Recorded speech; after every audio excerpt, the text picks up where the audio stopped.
अस्सलामुअलैकुम, BTV news के साथ मैं हूं निदा अरशद। बुलेटिन का आगाज करने से कबल एक नजर न्यूज हेडलाइंस पर।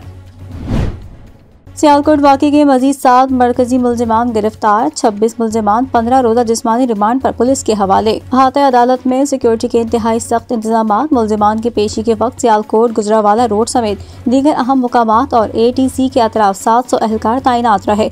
लाहौर से प्रियांका कुमारा की लाश श्रीलंका रवाना कर दी गई। तहरीक इंसाफ का वफ्द श्रीलंकन हाई कमीशन पहुंच गया। सियालकोट में श्रीलंकन शहरी की हलाकत पर इजहार अफसोस। श्रीलंकन हाई कमिश्नर मोहन विजय का कहना था, वाक़े से बाहमी ताल्लुकात में फ़र्क नहीं पड़ेगा। हुकूमत पाकिस्तान ने वाक़े पर फौरी एक्शन लिया, जिससे मुतमईन हैं। पाकिस्तान आर्मी एविएशन का हेलीकॉप्टर सियाचिन के करीब गिरकर तबाह। हादसे में 2 पायलट मेजर इरफान और मेजर राजा जिशान शहीद हो गए। ISPR के मुताबिक पाक फौज के दस्ते सर्च रेस्क्यू हेलीकॉप्टर्स जाए वक़वा पर पहुँच गए। स्पीकर कौमी असम्बली असद कैसर की ज़ेर सदारत पार्लिमानी कौमी सलामती कमेटी का इजलास। वज़ीर आज़म के मुशीर कौमी सलामती डॉक्टर मोईद यूसुफ की कौमी सलामती पॉलिसी पर कमेटी को ब्रीफिंग। अपोजिशन जमातों, 4 वज़राए आला और आज़ाद कश्मीर गिलगित बल्तिस्तान के वज़राए आज़म की अदम शिरकत। बेशतर वज़रा भी इजलास से गायब रहे। हुकूमती अरकान का मुशीर सलामती की ब्रीफिंग पर अदम इत्मीनान का इजहार। इस्लामाबाद में पार्लिमानी कमेटी बराए कौमी सलामती के इजलास में वफाकी वजीर शीरी मज़ारी और सेनेटर अनवारुल हक काकड़ के दरमियान तल्ख जुमलों का तबादला। झड़प उस वक्त हुई जब शीरी मज़ारी ने जबरी गुमशुदगियों का मामला उठाया। कराची में नर्सिस का प्रेस क्लब पर एहतजाज। इलाका मैदान जंग बन गया। पुलिस और मुजाहिरीन आमने सामने। नर्सिस को वज़ीर आला हाउस जाने से रोक दिया गया। रुकावटें तोड़ने पर मुतादिद नर्सिस को हिरासत में ले लिया गया। मुजाहिरीन का रेड जोन में PIDC चौक पर धरना। आइंदा इंतखाबात में पीपल्स पार्टी पंजाब और मरकज में हुकूमत बनाएगी। चेयरमैन बिलावल भुट्टो का दावा। ट्वीट किया कि ज़िमनी इलेक्शन में नून लीग के 50% से ज्यादा वोट कम हुए हैं। पीपल्स पार्टी 5000 वोटों से 32,000 से ज्यादा वोटों तक पहुंच गई। वज़ीर दाखिला शेख रशीद कहते हैं, अपोजिशन को कल के इलेक्शन से सबक सीखना चाहिए। 82% लोगों ने इलेक्शन में हिस्सा ही नहीं लिया। शाइस्ता बीबी 10% वोटों से मेंबर बनी। जहां इंसानी हमदर्दी हो वहां 10% वोट वैसे ही पड़ जाते हैं। कहा, आइंदा इलेक्शन से वोटों की तादाद 13 करोड़ हो जाएगी। कराची को नुकसान पहुंचने से पाकिस्तान की मईशत को नुकसान पहुंचता है। साबिक मेयर कराची वसीम अख्तर का मुत्तहदा पाकिस्तान की एहतजाजी रैली से खिताब। पीपल्स पार्टी पर कड़ी तनकीद। कहा, सड़कों पर निकले हैं, जेल भरो तहरीक के लिए भी तैयार हैं।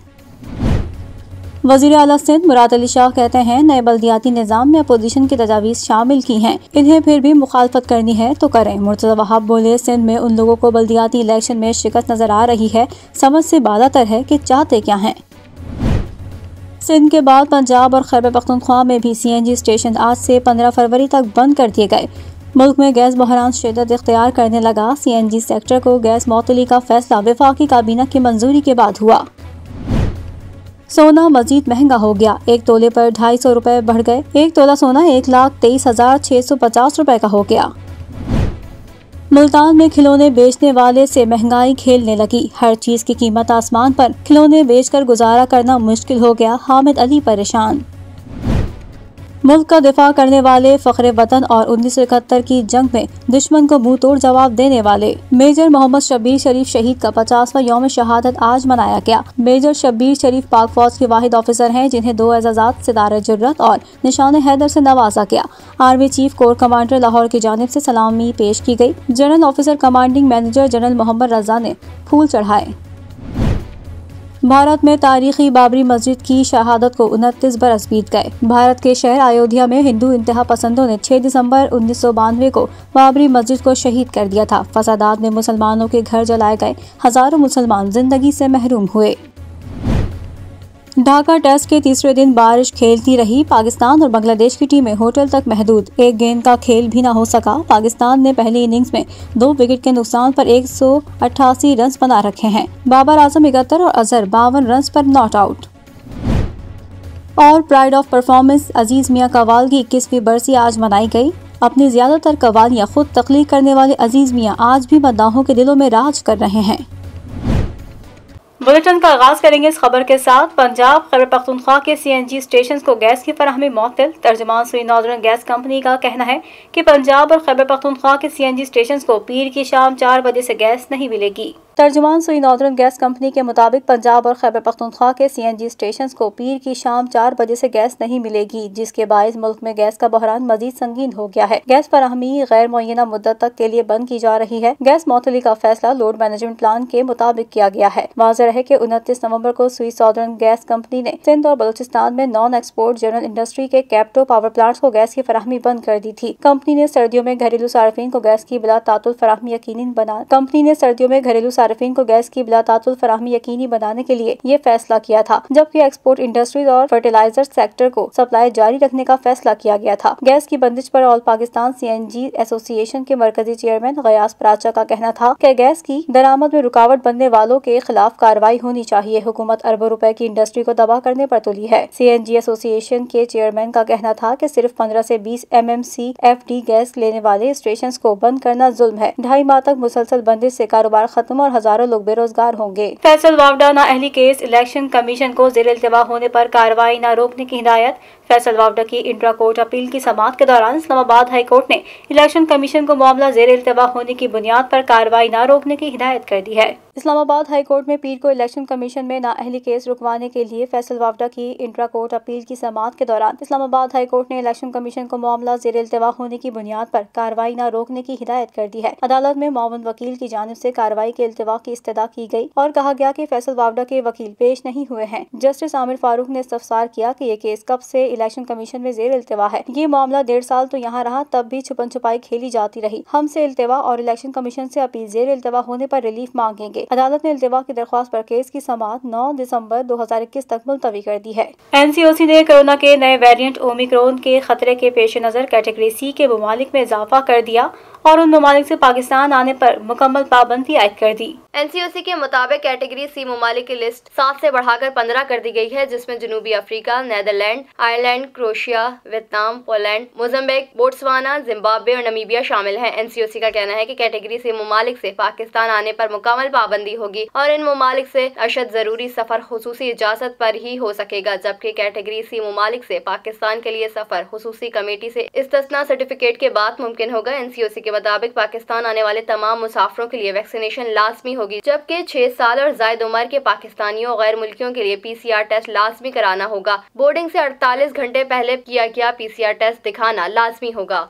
सियालकोट वाक़े में श्रीलंकन शहरी प्रियंका कुमारा को मुश्तइल हुजूम से बचाने की तनहा जिद्दोजहद करने वाले साथी मैनेजर मलिक अदनान का बयान सामने आ गया। मीडिया से गुफ्तगू में मलिक अदनान का कहना था कि मैं मीडिया का शुक्रगुजार हूं जिसने हक का साथ दिया। मैंने मुल्क का सॉफ्ट इमेज पेश किया। मलिक अदनान का कहना था कि काम के दौरान प्रियंका का रवैया सख्त होता था, ताहम जाती जिंदगी में वो इंतहाई नफीस इंसान थे। वजीर आजम का शुक्रगुजार हूं जिन्होंने अवार्ड से नवाजा। मलिक अदनान ने बताया कि जब मामला शुरू हुआ, मैं इस वक्त ऑफिस में मीटिंग कर रहा था। मुझे कॉल मौसूल हुई कि प्रियंका साहब ने नीचे से किसी को डांटा है, हुजूम को रोकने की कोशिश की, खुद भी तशद्दुद का निशाना बनता रहा। जब मेरी हिम्मत जवाब दे गई तो मैं बेबस हो गया। प्रियंका कुमार के साथी मैनेजर अदनान मलिक का कहना था कि प्रियंका साहब उर्दू ज़बान पढ़ लिख नहीं सकते थे। हुजूम ने मुझे भी छत से फेंकने की कोशिश की। इनको बचाने के दौरान मौत का खौफ जहन में नहीं आया। इस वक्त यही ख्याल आया था कि इनकी जान बच जाए और मुल्क की साख खराब ना हो। वज़ीर आज़म इमरान खान ने सियालकोट वाक़े में श्रीलंकन शहरी प्रियंका कुमारा को मुश्तइल हुजूम से बचाने की तनहा जिद्दोजहद करने वाले साथी मैनेजर मलिक अदनान को तमग़ा शुजाअत देने का ऐलान किया है। वज़ीर आज़म इमरान खान ने ट्विटर पर अपने पैगाम में कहा कि वो पूरी कौम की जानिब से मलिक अदनान की बहादुरी और शुजाअत को सलाम पेश करना चाहते हैं, जिन्होंने अपनी जान को खतरे में डालकर प्रियंका कुमार को मुश्तइल हुजूम से बचाने की कोशिश की। प्रियंका कुमार को बचाने के लिए खुद की जान खतरे में डालने वाले फैक्ट्री के प्रोडक्शन मैनेजर मलिक अदनान ने अपनी तरफ से पूरी कोशिश की कि वो प्रियंका कुमार को मुश्तइल हुजूम से बचा सकें, ताहम वो हुजूम की दरिंदगी को रोकने में नाकाम रहे। सोशल मीडिया पर सामने आने वाली तस्वीर में देखा जा सकता है कि मलिक अदनान जान हथेली पर रखकर प्रियंका कुमार को बचाने की कोशिश कर रहे हैं। वज़ीर दिफा परवेज खटक ने कहा है कि सियालकोट वाक़े को किसी जमात से ना जोड़ा जाए। परवेज खटक का कहना था कि इस वाक़े को किसी जमात से ना जोड़ा जाए। इनका कहना था कि दीन के मामले में लोग जज्बे में आ जाते हैं, हर कोई अपनी सोच रखता है। वहाँ लोग इकट्ठे हुए और इस्लाम का नारा लगाया और जज्बे में आ गए। परवेज खटक का कहना था कि जब आप लोग कॉलेज में होते थे तो कितना जज्बा होता था, बच्चों में लड़ाइयाँ भी होती हैं, कत्ल भी होते हैं। वज़ीर दिफा का कहना था कि मीडिया सिर्फ तनकीद करता है, गलत बयानात से मुल्क को नुकसान पहुँचाता है। पाकिस्तान पीपल्स पार्टी के शरीक चेयरमैन और साबिक सदर आसिफ जरदारी ने NA 133 में शानदार कारकर्दगी पर कारकुनों को मुबारकबाद पेश करते हुए कहा है कि पीपल्स पार्टी वस्ती पंजाब की क़यादत और कारकुनों की मेहनत रंग लाई। साबिक सदर आसिफ अली जरदारी ने अपने एक बयान में कहा कि लाहौर का ज़िमनी इलेक्शन पीपल्स पार्टी के लिए टर्निंग पॉइंट साबित हुआ है। उन्होंने कहा कि पीपल्स पार्टी वस्ती पंजाब की क़यादत और कारकुनों की मेहनत रंग ले आई है, जबकि पीपल्स पार्टी ने लाहौर में नया जन्म लिया है जो पंजाब में तब्दीली का बाइस बनेगा। उन्होंने कहा कि पीपल्स पार्टी वस्ती पंजाब के सदर राजा परवेज अशरफ को भी मुबारकबाद दी। पाकिस्तान ने मजीद 9 ममालिक पर सफरी पाबंदी आयद कर दी। कोरोना वायरस की नई किस्म ओमिक्रॉन के सामने आने के बाद पाकिस्तान में सफरी पाबंदी वाले ममालिक की तादाद 15 हो गई।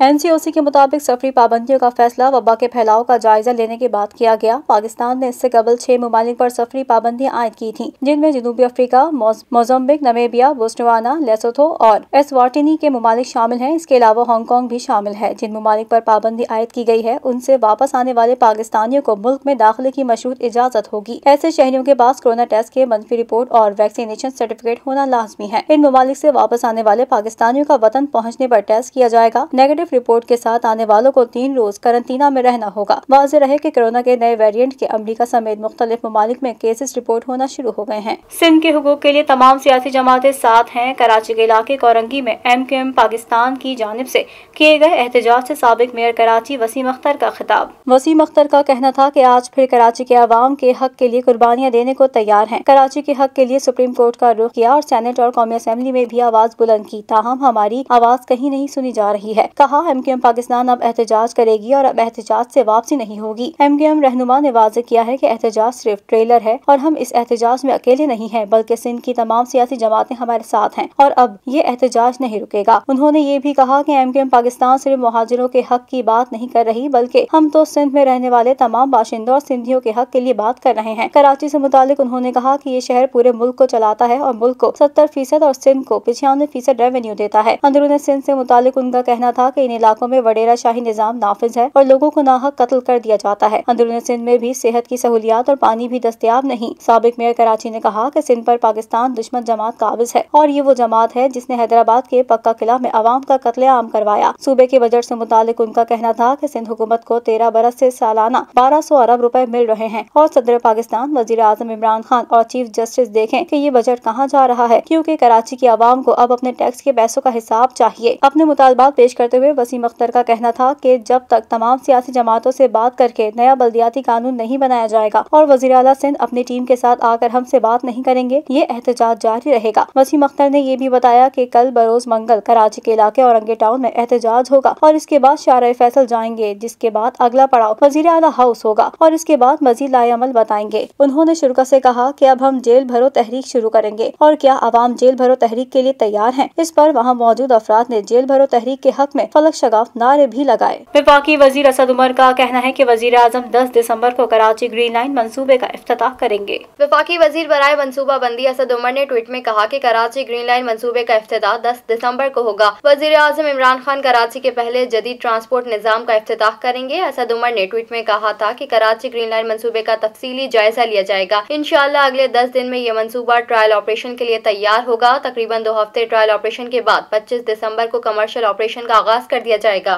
सिंध के मुख्तलिफ शहरों में कल्चर डे जोश व खरोश से मनाया गया। इस मौके पर सिंध की कदीम और अजीम सकाफत को उजागर किया गया। सिंधी कल्चर डे के मौके पर कराची, हैदराबाद, लाड़काना, मीरपुर खास समेत सूबे भर में और मुल्क के दीगर शहरों में तकरीबात का इनेकाद किया गया। तलबा ने टैबलो पेश किए। इस दौरान सिंधी सकाफत के रंग नुमाया रहे। सूबे के छोटे बड़े शहरों में रैलियां निकाली गयी। सिंधी टोपी और अजरक पहने लोगों की कसीर तादाद रैलियों में शरीक हुई। लोग सिंधी गीतों पर रक्स करते हुए सिंधी कल्चर डे के मौके पर होने वाली तकरीबात में उमर शरीफ और मोइन अख्तर को खराज अकीदत पेश किया गया। पीपल्स पार्टी के चेयरमैन बिलावल भुट्टो जरदारी और वजीर आला सिंध सैयद मुराद अली शाह ने अहलियान सिंध समेत पूरी कौम को सिंधी कल्चर डे के मौके पर मुबारकबाद दी। सदर KBG business guild Karachi Farazur Rahman ने बढ़ती महंगाई के हवाले से अपने ख्यालात का इजहार कर दिया। सदर KBG फराजुर रहमान का मुल्क की मौजूदा हालात के हवाले से कहना है कि कोरोना वायरस के बाद पाकिस्तान में महंगाई की शरह में 5% इजाफा हुआ, जबकि पूरी दुनिया में 2.5 से 3.5% तक महंगाई बढ़ी। कोरोना वायरस के बाद मसाइल का अंदाजा था, लेकिन हुकूमत की जानिब से इकदाम नहीं किए गए, जिसकी वजह से आज महंगाई का जिन बेकाबू है। कंटेनर्स की अदम दस्तयाबी के बायस सब्जियां पाकिस्तान में सड़ गयी या सस्ते दामों देनी करनी पड़ी। फल बर्बाद हो गए। इस हवाले से पॉलिसी किसको बनानी थी और इस पर किसको अमल करवाना था। कंटेनर्स न होने की वजह से एक्सपोर्ट ऑर्डर डिलीवर नहीं हो पा रहे। महंगाई के हिसाब से आमदन नहीं बढ़ रही। होशरुबा महंगाई ने अवाम का जीना दो भर कर रखा है। अगर हुकूमत ने अच्छी और अवाम दोस्त पॉलिसियाँ नहीं बनाई तो अवाम खुदकुशी करने पर मजबूर हो जाएंगे। हुकूमत कहती है हमने अवाम को इतने फंड्स दिए, इतने लोगों की माली मदद की। ये मदद नहीं, अवाम को भिखारी बना रहे हैं। हुकूमत ने हाउसिंग पॉलिसी तो दी लेकिन वो हाउसिंग इंडस्ट्री से मुंसलिक 72 अलाइड इंडस्ट्रीज को कंट्रोल करने में नाकाम रही। फराजुर रहमान का मुल्की सूरत हाल के हवाले से कहना है कि पाकिस्तान में फैमिलीज को सिक्योरिटी नहीं मिल रही जो उनको मिलनी चाहिए। हालात की जद में आकर हर बंदा मुल्क से बाहर सेटल होने का सोच रहा है। पाकिस्तान में लॉ एंड ऑर्डर की सूरत हाल और दीगर मसाइल इतने हैं कि गैर मुल्की तो क्या, मुल्की सरमायाकार भी पाकिस्तान में पैसा लगाने को तैयार नहीं। अवाम ने अपनी सनतें बंद करके गोदाम बना दिए हैं। हम तो समझ रहे थे कि कोविड के बाद हमारी मईशत तरक्की करेगी। मईशत को तरक्की मिली नहीं, अलबत्ता महंगाई में इजाफा हो गया। शिपिंग कंपनी अपना नुकसान एक्सपोर्टर से पूरा कर लेगी। कस्टम्स अपना खसारा बिजनेस कम्युनिटी से पूरा कर लेगा। हुकूमत अपना नुकसान टैक्स लगाकर पूरा कर लेगी। लेकिन अवाम कहाँ जाएगी। शामिल करेंगे बैनुल अक़वामी खबरें BTV इंटरनेशनल में।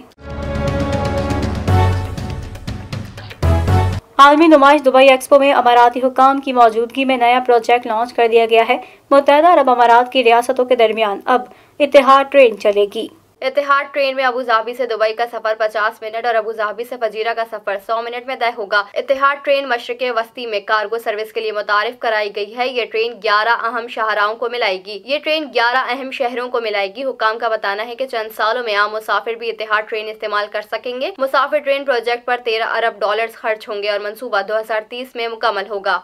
दुबई एक्सपो के चौथे दिन पाकिस्तान पवेलियन दौरे पर वज़ीर आला सिंध के मुआविन खुसूसी बराए सरमायाकारी और public private partnership Qasim Naveed Qamar और MPS सिंध शर्जील मेमन का इस्तकबाल किया गया। बदर एक्सपो सोल्यूशंस के तख्लीकी सरबराह हसन रियाज ने डायरेक्टर टडाफ रिजवान तारिक के हमरा मेहमानों का खैर मकदम किया और इन्हें पाकिस्तान पवेलियन के दौरे की दावत दी। मेहमानों को काश्तकारी सेलिंग के तख्लीकी नुक्ता नजर और वादिये सिंध की मिट्टी के बर्तनों के बारे में बताया गया। जनाब कासिम रजा ने लकड़ी की कश्ती के तख्लीकी नजारे से लुत्फानंदोज होने के साथ साथ तारुफी कलमात का भी तबसरा किया। मेहमानों ने शीश महल का दौरा भी किया। दौरे पर FDI के मौके जैसे Pakistan salt mine, advancement in agriculture और गो ग्रीन इकदाम पर रोशनी डाली गई। जनाब कासिम ने सिंध के हाइड्रोजन एनर्जी, टेक्सटाइल और फनून लतीफा से मुतालिक मौज़ूआत पर गुफ्तगू की और इस पर अपनी तजावीज़ भी दी जिनको मुस्तकबिल के सेमिनार्स में फरोग दिया जा सकता है। मंदोबैन ने बाजार का दौरा किया जहां पाकिस्तान के खुसूसी दस्तकारियों को नुमाया किया गया था। आखिरी दौरा पवेलियन के बाहर सकाफती स्टेज पर था जहां दोनों मंदोबैन ने सिंध की रिवायती लोक मौसीकी से लुत्फानंदोज हुए और सिंधी और सिराइकी फनकारों को सराहा। दोनों अहदेदारों ने टीम को मुतादिद तजावीज़ फराहम की और पवेलियन में अपने तजुर्बे के बारे में इंटरव्यूज भी दिए। जनाब कासिम नवीद कमर ने बदर एक्सपो सोल्यूशंस और सिंध के कल्चरल डिपार्टमेंट को पाकिस्तान पवेलियन में सिंध के लिए सरगर्मियों के इंतजाम में बेहतरीन कोशिशों पर सराहा। आखिर में जनाब हसन रियाज और जनाब रिजवान तारिक ने दोनों मंदोबैन को पवेलियन में इनके कीमती वक्त देने के लिए दोनों का शुक्रिया अदा किया। शामिल करेंगे कारोबारी दुनिया की खबरें BTV बिजनेस में।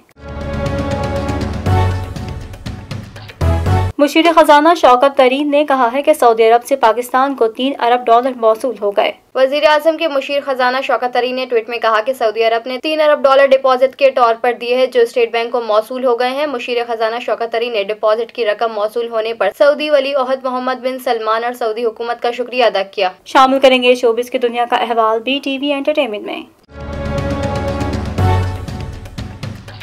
पाकिस्तान शोबिस इंडस्ट्री की हर दिल अजीज अदाकारा आयजा खान की जानिब से पोस्ट की जाने वाली तस्वीर सोशल मीडिया की जीनत बन गई। अदाकारा आयजा खान ने photo and video sharing app Instagram पर अपनी कुछ तस्वीर पोस्ट की हैं। पोस्ट की जाने वाली तस्वीर में देखा जा सकता है कि अदाकारा निहायत खूबसूरत नजर आ रही हैं। तस्वीरें उनके मद्दाहों की जानिब से भी खूब पसंद की जा रही हैं। आयजा खान ने लिखा है कि ये उनका पसंदीदा लुक है। शामिल करेंगे सेहत से मुताल्लिक खबरें BTV हेल्थ में।